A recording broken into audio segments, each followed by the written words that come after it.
Hello दोस्तों, welcome back to my YouTube channel. दोस्तों आप यहाँ पे देख सकते हैं 20 फीट बाय 30 फीट का ये हाउस प्लान है। दोस्तों इसमें आपको पीछे में 2 बेडरूम, आगे में गेस्ट रूम, हॉल, किचन और आपको बाथरूम के साथ साथ स्टेयरकेस और बरामदा का सेटअप देखने को मिलता है।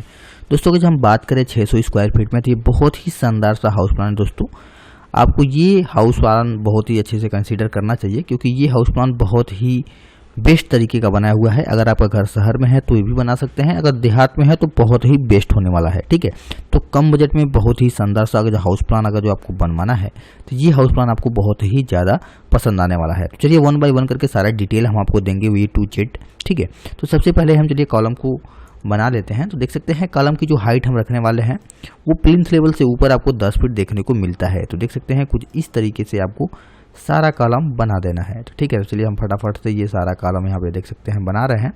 ठीक है दोस्तों, कभी भी घर बनाए तो अपने घर का जो कॉलम है तो मिनिमम 9 इंच बाई 9 इंच का ही रखें। ठीक है, 9 इंच बाई 9 इंच से नीचे का कॉलम का साइज ना रखें। और रेनफोर्समेंट की अगर बात करें, इसमें जो रेनफोर्समेंट आप डालेंगे इस कॉलम में, तो दोस्तों 4 रेनफोर्समेंट मिनिमम डालना है 12 का, और आपको 5 इंच के स्पेसिंग पे 10 mm का रिंग बना के प्रॉपर बंदी कर देना है। तो आपका घर का जो लाइफ रहेगा वो काफ़ी अच्छा रहेगा। दोस्तों कास्टिंग करने के बाद कॉलम को अच्छे से 28 दिन तक तराई करना होता है। तराई यानी पानी से हमेशा गीला रखना है, जिससे आपके घर की जो मजबूती है वो काफ़ी अच्छा रहे। तो देख सकते हैं कुछ इस तरीके से यहाँ पे कॉलम देखने को मिला है। यहाँ पे हमने एक कॉलम एक्स्ट्रा दिया हुआ है। देख सकते हैं इस लाइन में कोई कॉलम नहीं है।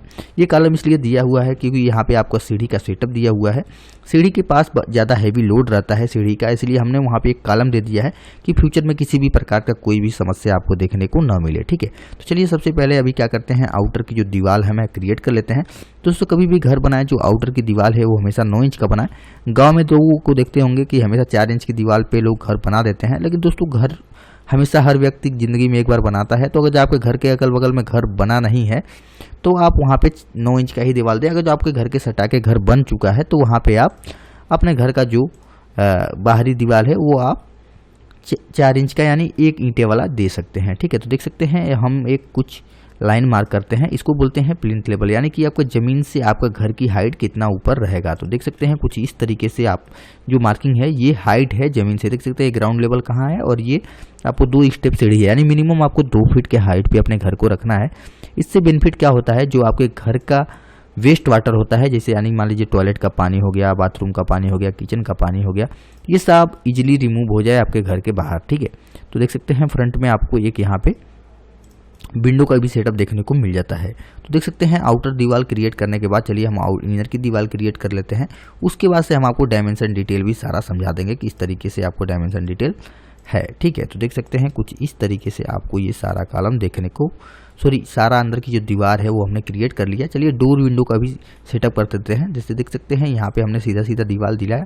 ठीक है, तो यहाँ पे एक आपको डोर देखने को मिलेगा यहाँ से, यानी ये घर का आपका जो रहेगा ये सबसे मेन डोर रहेगा। ठीक है, तो देख सकते हैं यहाँ पे एक मेन डोर रहेगा जिससे आप अपने घर के अंदर डायरेक्ट एंट्री करेंगे, और आपके गेस्ट रूम में 2 डोर देखने को मिल जाता है कुछ इस तरीके से। तो देखिए यहाँ पे देख सकते हैं यहाँ से कनेक्ट कर दिया इसको, और सेम आपको अपोजिट साइड में यहाँ पर भी एक आपको यहाँ पे आप देख सकते हैं कुछ इस तरीके से यहाँ पे कनेक्ट कर दिया।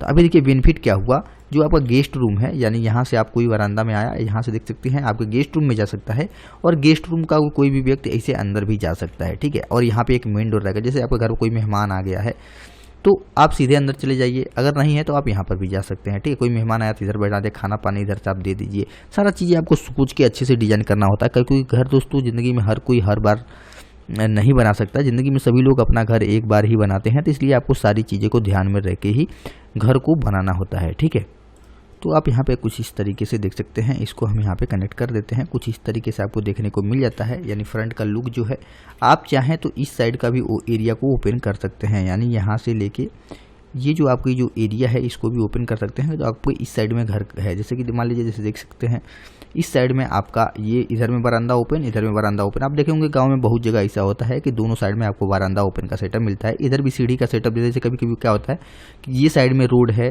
तो आप इधर भी ओपन में एरिया आप अपना खोल सकते हैं। ठीक है, तो चलिए अब यहाँ से हम बात करते हैं, यहाँ पे आते हैं। देख सकते हैं स्टेयरकेस के पास पहुँचने के बाद, ठीक है, यहाँ पहुँचने के बाद आप यहाँ पे एक डोर देंगे। ठीक है, डोर का बेनिफिट क्या है, अगर आपका घर शहर में है तो बहुत ही बेनिफिट है। जैसे क्या हुआ, आप चाहते हैं ये फ्लोर आपने यूज कर लिया, आप चाहते हैं सेकंड फ्लोर हमने बना दिया, उसको रेंट पे देना है, तो उसके बेनिफिट क्या होगा, जैसे ही आपने एंट्री कर दिया, ये आपका गेस्ट रूम आपका खुद का है, पर्सनल है, यहाँ से आप कोई भी किराएदार आएगा सीधे यहाँ आएगा और यहीं से आपने सीढ़ी पकड़ के अपने फ्लोर में चला जाएगा और ये यहाँ पे आप डोर लगाएंगे तो ये आपका अंदर की प्राइवेसी मेंटेन रहेगा। ठीक है, इधर में कोई नहीं आ रहा है, यहीं से आपका किराएदार सीधे चला जा रहा है। ठीक है, तो ये सब सारी चीज़ें भी आप दे सकते हैं ऑप्शन में। अगर आपका कोई भी किराएदार वाला घर नहीं है तो कोई दिक्कत नहीं है, तब भी ये घर बहुत ही शानदार तरीके से बन रहा है। ठीक है, तो देख सकते हैं कुछ इस तरीके से दोनों साइड में आपका जो किचन है और टॉयलेट है दोनों आमने सामने हो गया। ठीक है, देखिए इस कोई भी सटा नहीं है, ये इस साइड अपना किनारे है और ये इस साइड अपना किनारे है, तो वास्तुशास्त्र के अनुसार भी बहुत ही सही है। क्योंकि क्या होता है, किचन और अपना टॉयलेट दोनों एक साथ नहीं बनाना चाहिए एज पर वास्तु, तो हमने दोनों को अलग अलग कर दिया है। देख सकते हैं कुछ इस तरीके से। और यहाँ से हम एक और पीछे में जो दो आपका यहाँ पे देख सकते हैं, इधर में भी एक बेडरूम देखने को मिलता है और दूसरे साइड में भी एक बेडरूम आपको देखने को मिल जाता है। तो कुछ इस तरीके से पूरा सेटअप किया गया है। तो दोस्तों अभी हम बात करेंगे डायमेंशन डिटेल की, उसके पहले हम आपको सीढ़ी का भी सेटअप करके दिखा देते हैं। तो चलिए सीढ़ी पहले बना देते हैं, उसके बाद हम आपको दिखा देंगे किस तरीके से सीढ़ी बना हुआ है।